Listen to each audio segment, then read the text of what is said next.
Hello, आपके अपने परिवार करियर टीवी में आप सभी का एक बार मैं अर्पित शुक्ला एक बार फिर से स्वागत करता हूं। जैसा कि आज प्रैक्टिस सेट सेकंड है हमारा मैथ का। अब डायरेक्ट क्वेश्चन पर चलते हैं। टाइम कम है, वर्क ज़्यादा करना है, सिलेबस ज़्यादा कवर करना है। तो उसी अकॉर्डिंग देखते हैं उसी श्रृंखला में क्या है। 10 smallest perfect square number divisible square per divisible by each of 6 and 12। तो उसके बाद क्या है यहाँ पे 6 और 6 और 12 से भाज्य छोटी से छोटी पूर्ण वर्ग संख्या है। देखो पूर्ण वर्ग संख्या देखना है तो पहली बात है जो पूर्ण वर्ग संख्या नहीं है उन्हें काट दो, उन्हें काट दो। इसमें जो पूर्ण वर्ग संख्या नहीं है उन्हें हमने काट दिया। अब देखो इसमें पूर्ण वर्ग संख्या कौन है। देखो एक है 44 है, अब एक क्या है 36 है। तो 36 तो क्या है 6 से भाज्य होगे, 6 छाग 36 हो जाएगा। क्या 36 यानी 12 से कट जाएगा, बाढ़ते हैं 36 यानी ये भी है, यानी ये भी डिविजिबल है। पूर्ण क्या है, छोटी से छोटी पूर्ण वर्ग संख्या। तो इसमें क्या होगा 36 हो जाएगा। अब आगे चलते हैं नेक्स्ट क्वेश्चन पे। The sum of two numbers is 342 and their HCF is 19। Total number of such pairs of numbers is, दो संख्याओं का योगफल 342 है और उनका महत्तम समापवर्तक यानी एचसीएफ 19 है। तो ऐसी संख्याओं के कितने युग्म बनाए जा सकते हैं। तो कितने युग्म बनाए जा सकते हैं ना यहाँ पे युग्मक का क्वेश्चन पूछ लिया। तब अब हम देखते हैं इसमें युग्म पूछा है बनाने के लिए, तब क्या होगा। देखो दो संख्याओं का योग, तो एक यक्ष है, अब ये क्या है वाई।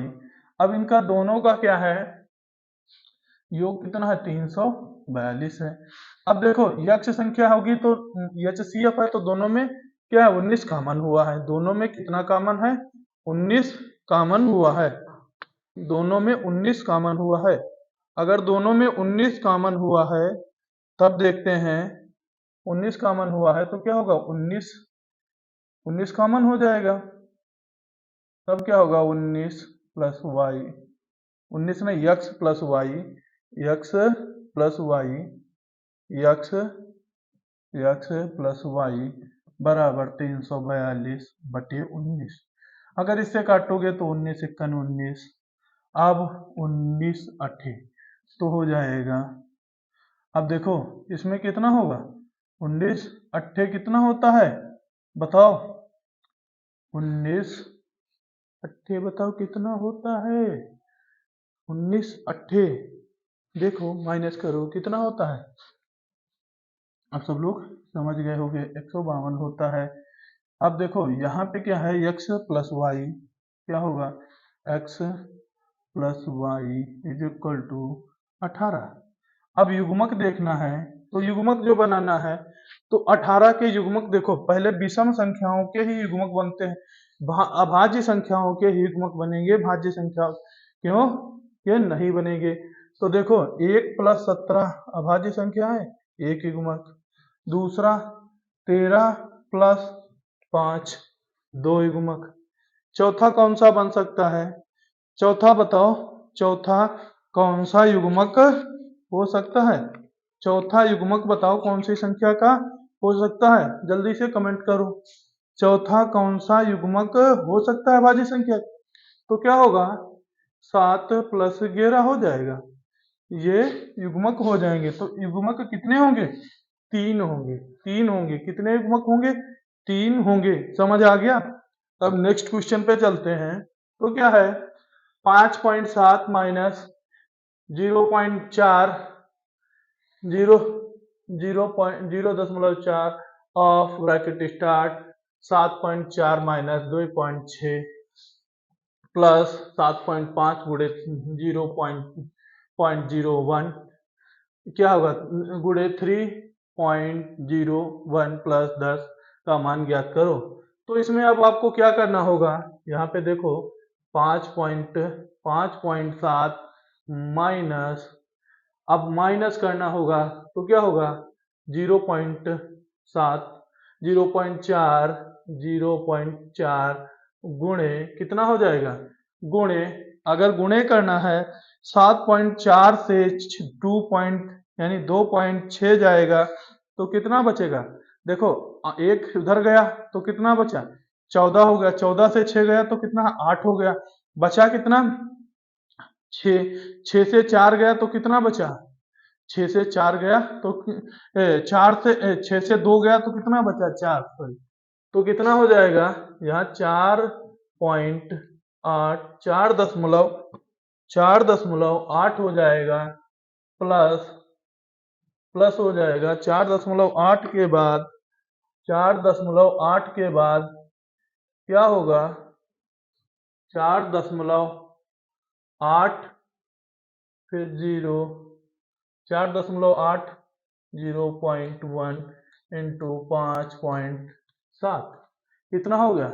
अब देखो, अब इसमें करना है मल्टीप्लाई, मल्टीप्लाई करना है तो देखो इसमें क्या कर लेना है, आप देखो बॉडमास का रूल है तो इसे करना है, कैलकुलेटिव है तो इसका कितना होगा 0.4 का 4.8 से मल्टीप्लाई कराओगे तो कितना होगा 192, देखो कितना होगा 192 प्लस 57, कितना होगा ये, कितना होगा 57 का कितना हो जाएगा 57 हो जाएगा, 57 का 57 हो जाएगा, फिर कितना होगा, कितना होगा 57 का 57 होगा, 7 रुक 21 एक, तो कितना होगा 57 यहाँ 171 हो जाएगा, 171 हो जाएगा, 1 2 3, तीन संख्या के बाद पॉइंट लग जाएगा।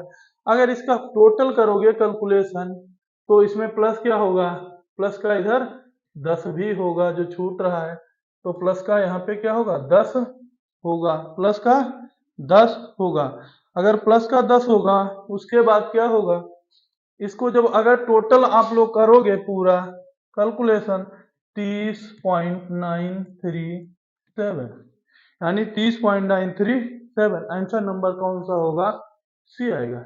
इस तरह से इसकी कैलकुलेशन आप करोगे, पॉइंट कैलकुलेशन है, धीरे धीरे सीख जाओगे। इस टाइप का पॉइंट कैलकुलेशन बेस पे एक क्वेश्चन आता जरूर है, ये ध्यान रखना। अब क्या है, यदि 5 क्रमागत विषम संख्याओं का औसत 17 है तो उनमें से सबसे बड़ी संख्या क्या होगी। जिन लोगों का आंसर आ गया हो वो कमेंट बॉक्स में आंसर लिखें। जो लोग आंसर यानी अपना कर लेते हैं तो वो क्या करा करें, कमेंट में लिख दिया करें कि हमारा आंसर इतना आ गया। मुझसे तेज कर रहे हैं तो वो लोग कमेंट में करें, क्योंकि प्रैक्टिस है, जितने प्रैक्टिस करोगे उतने बेहतर रहेगा। अब इसमें क्या है, यदि 5 विषम तो 1 2 3 4 5 लाइनें हमने खींच ली, विषम है का औसत, औसत का मतलब ये समझ रहे हो कि ये बीच में संख्या होती है, औसत की संख्या जो होती है वो हमेशा बीच में होती है, उनमें सबसे बड़ी संख्या बताओ। तो 25 यानी 17 के बाद कितना आता है 19 आएगा, 19 के बाद कितना आएगा, सॉरी 19 के बाद आएगा 21 आएगा ना। सबसे बड़ी संख्या कौन सी होगी, 21 होगी, 25 नहीं होगी, न 23 होगी, न 19 होगी।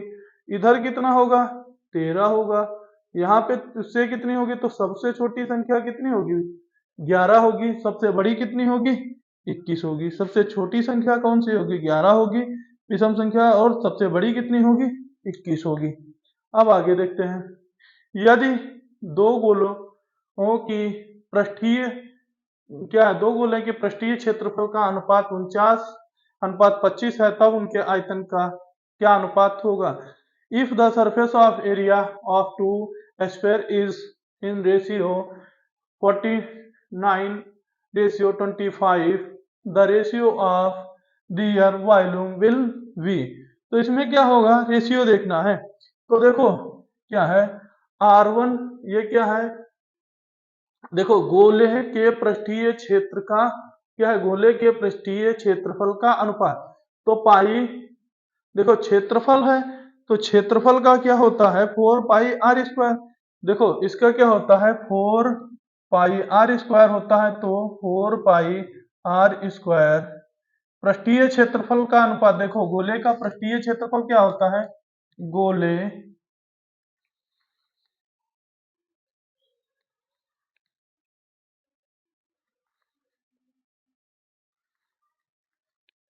गोले गोले के पृष्ठीय या गोले का पृष्ठीय क्षेत्रफल, गोले का पृष्ठीय क्षेत्रफल क्या होगा, क्षेत्रफल क्या होगा 4 पाई आर स्क्वायर। और फिर इसका क्या होगा, गोले का आयतन, यानी गोले क्या होगा, गोले का आयतन कितना होता है, कमेंट बॉक्स में करो कितना होता है, 4 अपॉन क्या होता है, गोले का आयतन कितना होगा, गोले का आयतन कितना होगा 4/3 पाई आर क्यूब। क्या होता है 4/3 पाई आर क्यूब, ठीक, पाई आर क्यूब होगा, 4/3 pi R cube, pi R cube होगा, 4/3 pi R cube, pi R cube हो जाएगा। तो देखो इसमें क्या है, R1 R2 होगा, तो इसका मतलब है 49/25। अगर ये तो हो गया, तो इसमें से क्या होगा R1 square upon R2 square. अब इसी तरह से 49/25 हो जाएगा। अगर इसमें भी करेंगे, गोले का आयतन करेंगे अगर, तो क्या होगा 4/3 पाई R1 क्यूब, 4/3 पाई क्या होगा R2 क्यूब। तो इसका क्या होगा, R1 R2 का दे रखा है, तो यहाँ पे क्या होगा, एक और निकालना होगा। अगर R1 R2 की वैल्यू निकालना है, R1 R2, तो यहाँ पे कितना हो जाएगा 7/5। तो यहाँ से कितना हो जाएगा 343/125। तो ये आपका आंसर कौन सा होगा, ये वाला सही होगा, ये वाला सही होगा, ये वाला सही होगा। तो इसमें क्या है, इसमें देखो क्या है, R1 R2 का हो गया, इससे पता चल गया था कितना आएगा 343/125। तो ये आपका आंसर आ गया 5 का ए। अब नेक्स्ट क्वेश्चन देखते हैं 6 वाला।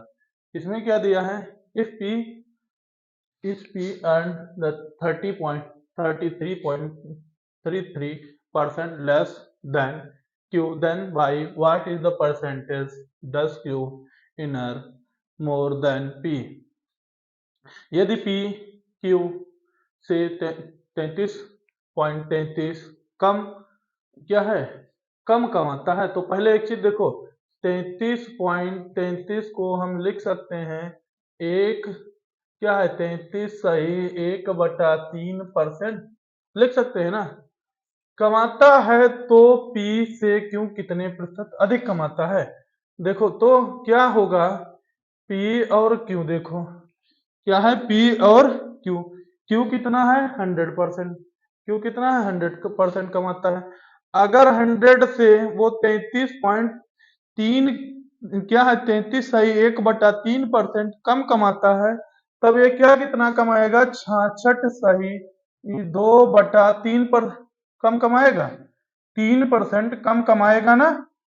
अगर इतना लेस कर दोगे 33 सही 33 से अगर लेस कर दोगे 1/3 से, तब इतना ही तो कमाएगा। ये माइनस कर दिया किससे 100 से ना, जब इतना कमाएगा, अब वो कितना अधिक कमाता है, कितना अधिक कमाता है। अगर अधिक कमाने के लिए इसके देखा जाएगा तो क्या होगा, अधिक कमाता है, कम या अधिक, अधिक पर जब देखोगे, अधिक जो है अधिक कमाने के लिए क्या होगा, जो कम कमाता है यानी 33 अधिकता, मतलब अधिकता जब देखोगे तब क्या होगा, ऊपर कितना होगा, ऊपर 33 का 1/3 को लिख सकते हैं 100/3। नीचे क्या हो सकता है, इसे 66 सही 2/3 को लिख सकते हैं 200/3, 3 से 3 कट गया, 100 से 100 कट गया, गुणे में क्या हो जाएगा 100%। तो 2 से 2 कट गया तो कितना आ गया 50%। तो कितना अधिक कमाता है 50% अधिक कमाता है। तो ऑप्शन कौन सा हो गया डी। जिन लोगों को आ जाया करे आंसर कमेंट बॉक्स में पिन कर दिया करो कि आंसर मेरा आ गया।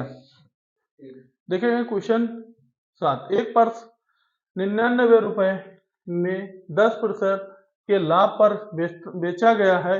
यदि यदि इसे क्या है 72 रुपए में बेचा गया होता तो लाभ या हानि का प्रतिशत होगा। तो देखो एक रेशियो वाला क्या है, इसे 10% को जो है उसे रेशियो में तोड़ लो तो क्या हो जाएगा, इसे रेशियो में बनाएंगे तो 1/10 हो जाएगा। कितना हो जाएगा 1/10 हो जाएगा। अगर ये 1/10 हो जाएगा उसके बाद क्या होगा 1/10 हो जाएगा। उसके बाद इसमें क्या करना होगा 1/10 होने के बाद इसमें देखो इसमें क्या करना है, देखो कितना लाभ होगा, लाभ या हानि। तो 10 पर क्या होगा 1 बढ़ जाएगा, 10 पर क्या होगा 1 बढ़ जाएगा तो क्या होगा 11 हो जाएगा। 10 पर 1 बढ़ जाएगा तो कितना हो जाएगा 11 हो जाएगा। अगर 11 हो जाएगा फिर क्या होगा कितना लाभ, क्या कितने लाभ पर बेचता है। यदि इसे 72 में बेचा गया होता तो लाभ या हानि प्रतिशत ज्ञात करें। अगर इसे 72 रुपए में बेचा गया होता तो लाभ या हानि प्रतिशत क्या होगा तो 11। तो यानी अगर ये क्या है 11%, देखो यहाँ पे क्या है अगर लाभ पर बेचा गया है कितने, देखो एक लाभ पर बेचा गया है कितना 99, तो लाभ कितने का हो रहा है 11 का। तो 11 का जो होगा तो 11 यूनिट लिख लो, यहाँ पे आप 11% लिख लो, ठीक 11% ही डाल देते हैं, 11 यूनिट डाल दो ज्यादा सही रहेगा। 11 यूनिट डाल देते हैं, यूनिट पे बेचा जाता है तो इधर कितना होगा 99। तो 1 यूनिट पर कितना होगा 1 यूनिट पर 9 रुपये होगा। 1 यूनिट पर कितना होगा 9 रुपये। 1 यूनिट पर 9 रुपये हो कितना होगा 1 यूनिट पर 9 का होगा। 1 यूनिट पर कितने का होगा 9 का। तो अगर 9 का 1 यूनिट पर जा रहा है तो अब देखो यहाँ पे क्या है 1 यूनिट का 9 का जाता है, फिर कितने पर कितना कमाएगा। फिर देखो अब फिर 90 हो जाएगा, 90 माइनस होगा किससे सीपी से। इससे क्या हो जाएगा 99 से 9 माइनस हो जाएगा तो कितना बचेगा 90। कितना बच गया 90 बच गया।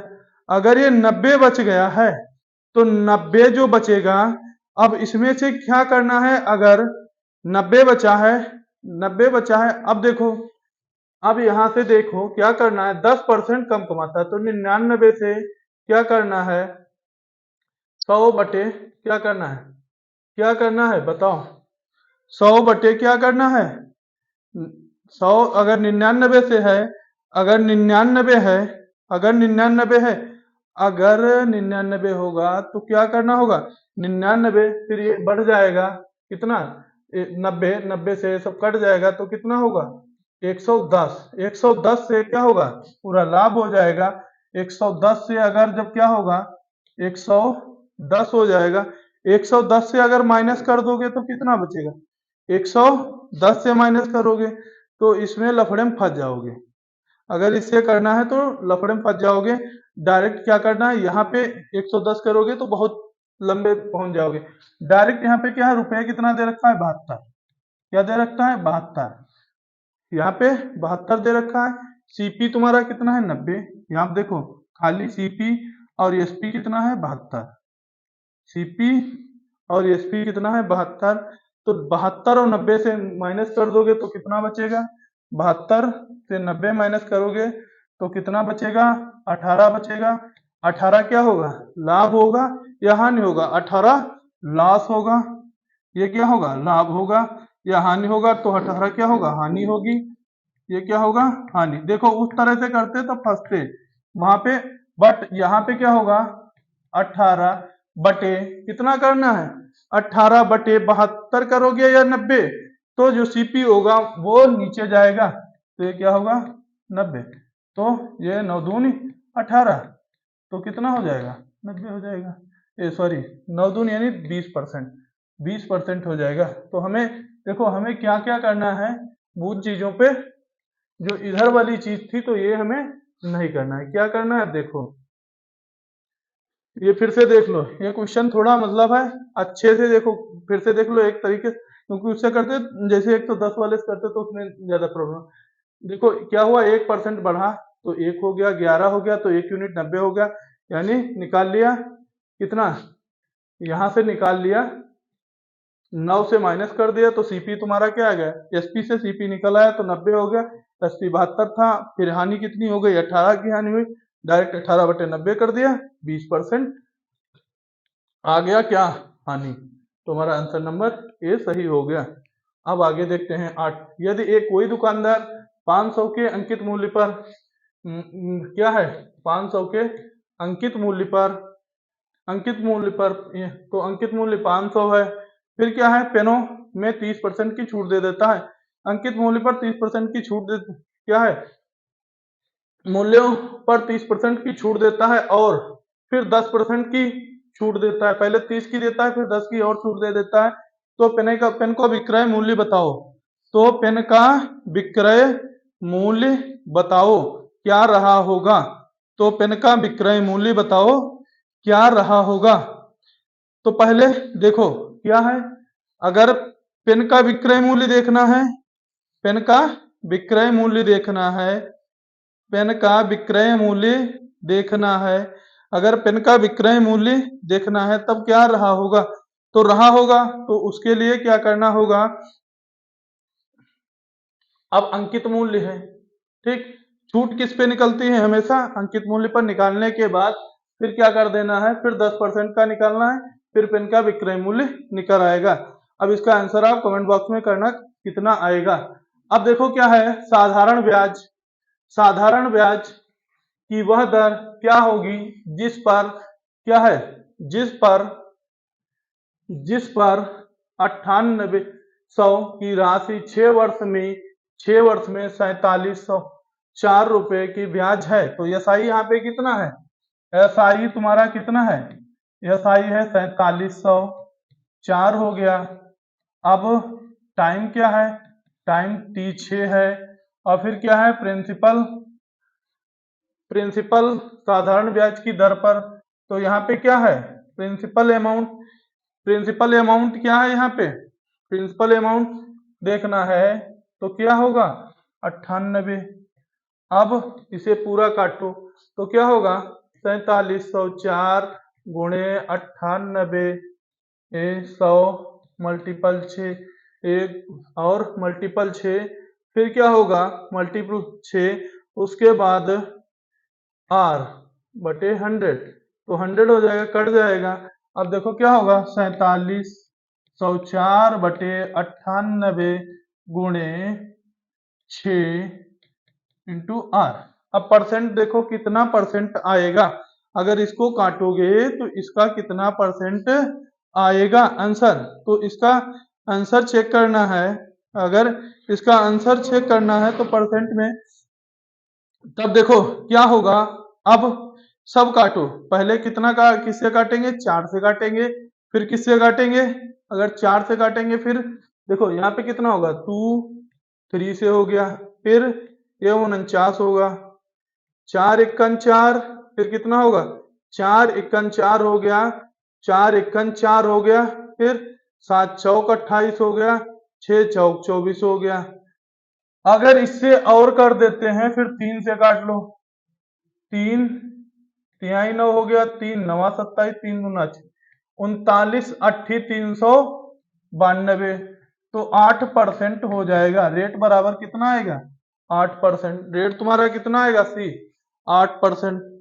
9 का देखो, 9 नंबर में क्या होगा, किसी धनराशि पर 4% वार्षिक दर 2 वर्ष के लिए चक्रवृद्धि ब्याज कितना है 1530 है, तो वही राशि उसी ब्याज दर पर उतने ही समय में कितना साधारण ब्याज देगी, तो साधारण ब्याज देगी, तो कितना साधारण ब्याज देगी, अब क्या है 10 नंबर में कितना साधारण ब्याज देगी, तो अब देखो कितना साधारण ब्याज देगी। अब 10 नंबर क्वेश्चन है तो इसमें क्या है, रेट देखो तुम्हारा कितना है, रेट यानी इसमें 4% है। टाइम तुम्हारा कितना है, 2 वर्ष है, 2 वर्ष है। अब इसमें चक्रवृद्धि ब्याज, चक्रवृद्धि क्या है, इसमें एक चीज क्या है, चक्रवृद्धि ब्याज, चक्रवृद्धि ब्याज है। चक्रवृद्धि जो ब्याज है वो तुम्हारा कितना है, इसमें चक्रवृद्धि ब्याज देखना है तो चक्रवृद्धि ब्याज क्या होता है, ये चक्रवृद्धि ब्याज हो जाएगा, चक्रवृद्धि ब्याज। ब्याज कितना है, ब्याज तुम्हारा कितना है 1530। अब इसमें साधारण ब्याज निकालना है, तो अब साधारण ब्याज सिंपल से तरीके से आप इससे इसका निकाल सकते हैं, बहुत डिफिकल्ट इसका कोई तरीका नहीं, आराम से निकल आएगा। करना ना आए तब बताना, फिर हम इसको करवा देंगे। फिलहाल में इस टाइप के क्वेश्चन हमने करा रखे हैं। अब इसमें देखो आगे, एक ए अकेला क्या है, ए अकेला एक कार्य को 20 दिन में पूरा करता है। देखो आज 2 क्वेश्चन आपके लिए होमवर्क में दिए हैं, 20 दिन में पूरा करता है, वो दोनों क्या करना है करके कमेंट बॉक्स में देना है। बी अकेला कार्य को 30 दिन में करता है, में पूरा कर सकता है तथा ए बी दोनों मिलकर सामान्य कार्य को कितने दिन में पूरा करते हैं।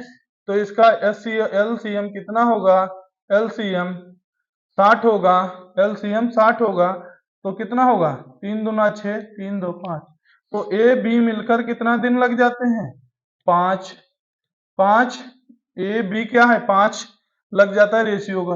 अब क्या होगा 60/5, तो 12 पंचे 60, तो कुल दिन कितने आ गए, कुल दिन कितने लगेंगे 12 दिनों में वो कार्य कर लेगा।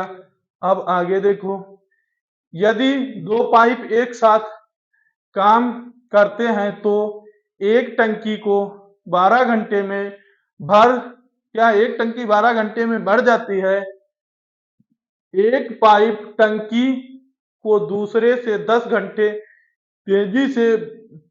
तेजी से भरता है, तो टंकी को भरने के लिए तेज पाइप को अकेले कितने घंटे लगेंगे, कितने घंटे लगेंगे। तो इसे बाई ऑप्शन से करते हैं, तो ए बराबर x हो जाएगा, बी बराबर मान लिया x प्लस 10 हो गया। तो बाई ऑप्शन देखते हैं, तो पहला हम ऑप्शन ए वाला पुट करते हैं, ए वाला ऑप्शन पुट करते हैं। अगर हमारा ये एक टंकी जो पहली टंकी के बराबर आ जाएगा, क्योंकि दूसरी टंकी का लिख लिया x प्लस 10, ठीक, अगर उसके बराबर आ जाता है तो बी वाला हमारा ऑप्शन सेटिस्फाई करता है। तो इसमें क्या होगा, ए बराबर मैंने मान लिया 20, बी बराबर क्या होगा 20, 20 और कितना हो जाएगा, यानी x बराबर मैंने क्या मान लिया, x बराबर 20 मान लिया, तो ये बराबर 20 हो गया, b बराबर 30 हो गया यहाँ पे, तो कितना हो गया 30, तो ये भी कितना हो गया 60, 3 और 2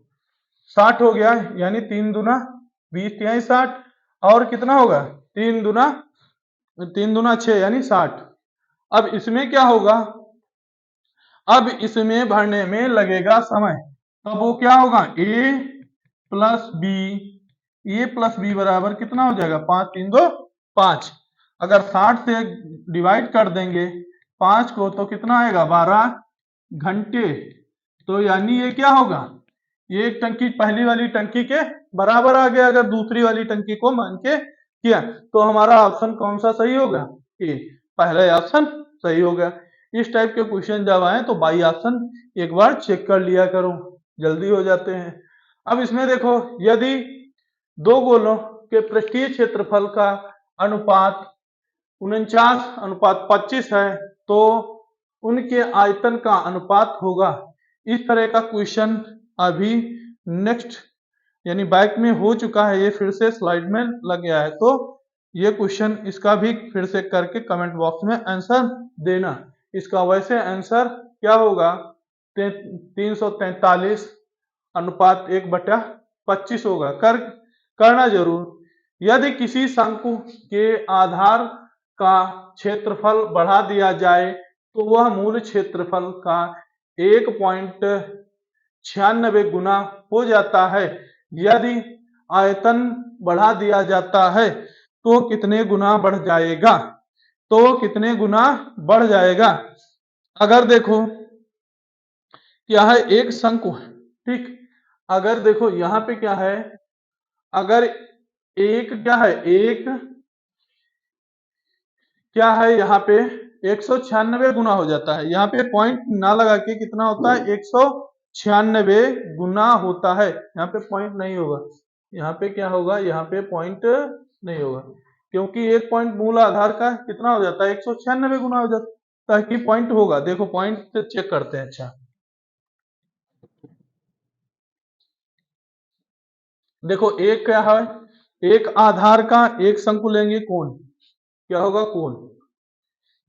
देखो एक क्या हो गया, शंकु, ये होगा शंकु, ये भी क्या होगा, शंकु। एक शंकु लिया और उसके बाद क्या किया, 1.96 लिख लिया, ठीक। अब देखो दोनों साइड में क्या कर लेते हैं, गुणा 100 की कर लिया तो कितना हो गया, 100। अब इधर कितना होगा, 96। अब ये 96 हो गया, ठीक। एक शंकु का हो गया। पृष्ठीय आयतन का फार्मूला क्या होता है, पृष्ठीय, अब देखो ये क्या होगा, शंकु का मूल क्षेत्रफल, क्षेत्रफल का फार्मूला। अब इसमें से रेडियस निकालना होगा, तब क्या निकाल लेंगे। अब रेडियस जब निकालना होगा तो रेडियस क्या होती है, आर स्क्वायर होती है। तो इसमें क्या होगा, अगर रेडियस निकालना होगा तो ये 10 होगा और ये 14 चक्कू 96 होगा। ये इतना आ जाएगा, 14 चक्कू 96 होगा। अब देखो अब इसमें क्या करना होगा, अगर इसका क्या, देखो अब इसमें क्या है, मूल आयतन जो चीज है, तो यहाँ पे देखो, या तो यहीं पे देख लो, यहाँ पे मत ये सब करो। 14 चक्कू क्या होता है, 56 होता है, 96 नहीं होता, उसका कुछ नहीं करने की जरूरत है। इसमें अगर देखोगे तो 96 अधिक है। कितना अधिक है, 96 अधिक है। तो इसमें आंसर कितना आयतन बढ़ेगा, 96 ही परसेंट बढ़ जाएगा आयतन। कितना परसेंट बढ़ जाएगा, 96% बढ़ जाएगा। अगर इसमें बाउंड गीता करोगे तो फंसोगे।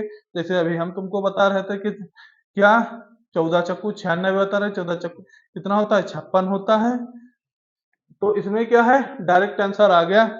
अब इसमें क्या है 10 सेंटीमीटर त्रिज्या की 12 गोलाकार गेंद को एक बाल्टी में गिराया जाता है जो किनारे तक पानी से भरी होती है। बहता हुआ पानी 20 सेंटीमीटर त्रिज्या वाले बेलनाकार बर्तन में एकत्र किया जाता है, तो बर्तन में पानी की ऊंचाई क्या है, तो बर्तन में पानी की ऊंचाई क्या है, तो गोला तो क्या होगा। अब इसमें देखो, अब आपको फार्मूला यहाँ पे आने चाहिए, क्या फार्मूलास आने चाहिए तभी हो पाएगा।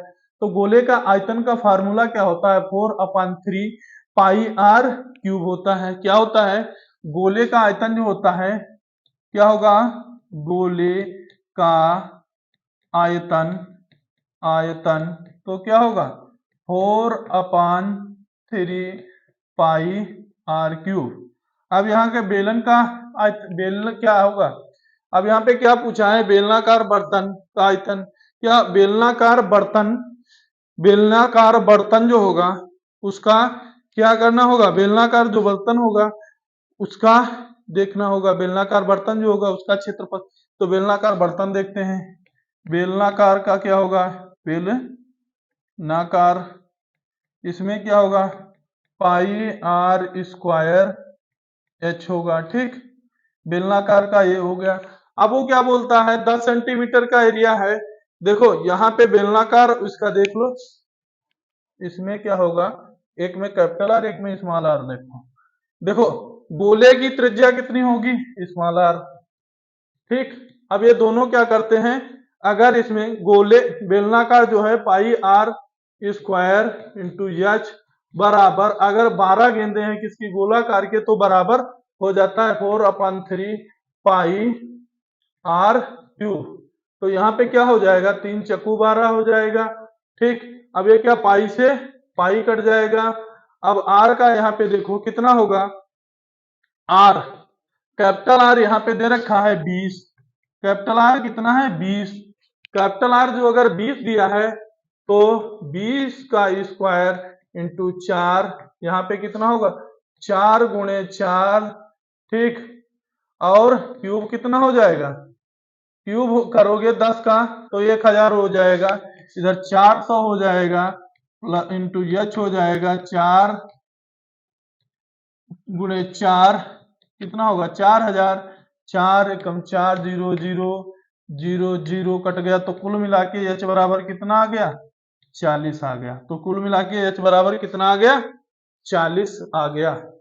आपको दो जो क्वेश्चंस हैं उन आपके लिए छोड़े गए, वो आप करके कमेंट बॉक्स में उसके आंसर जरूर दीजिएगा। आज की क्लास कैसी लगी?